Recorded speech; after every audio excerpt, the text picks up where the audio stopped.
हाणे आयो न उठ पहाड़ जे हेठां।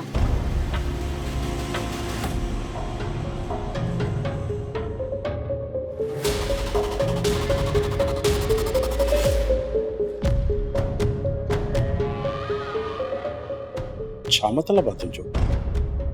तू त सब कुछ ॼाणी थो, कोई अणॼाणीअ जो इहो नाटक छो छो? शहरोज़ कन्न खोले मुंहिंजी ॻाल्हि ॿुधी छॾ। तू खणी ॻाल्हि खे केॾो बि नटाइण जी कोशिश करी, पर इन्हे ॻाल्हि खां तू कॾहिं बि लिकी नथो सघे। तुंहिंजो इशारो आखिर कहिड़ी ॻाल्हि जे तरफ़ आहे? ॿी ॻाल्हि छो नथी करी मोहतरमा?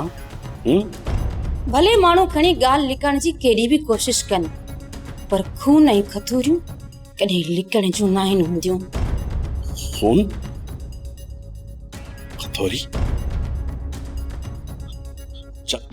चवण छा थी चाही? हाँ? मां त उन खून जी ॻाल्हि करे रही आहियां जेको खून तुंहिंजी दामन ते लॻो आहे। यादि रखजांइ, हिकु मिस्कीन हारियाणी बेगुनाह जंहिं पंहिंजो रतु वहायो आहे।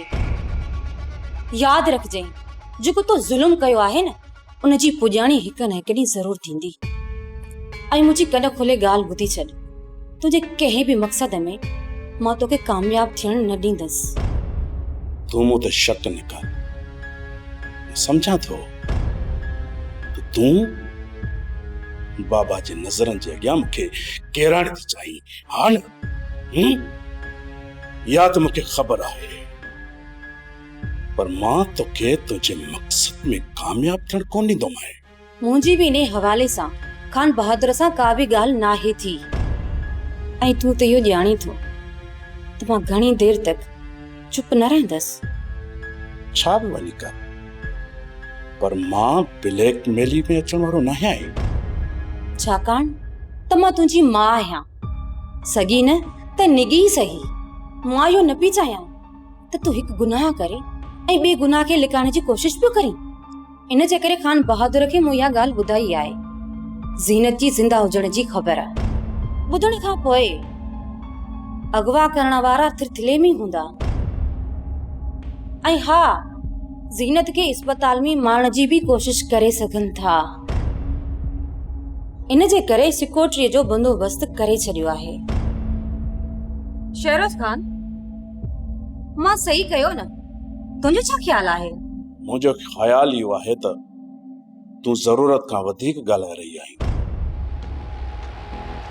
फिलहाल हितां टल, मूंखे ॿिया बि कम करणा आहिनि। इहो छो नथो चवी त जिन ज़ीनत खे अगवा कयो तूं उन्हनि वाठनि सां ॻाल्हाईंदे?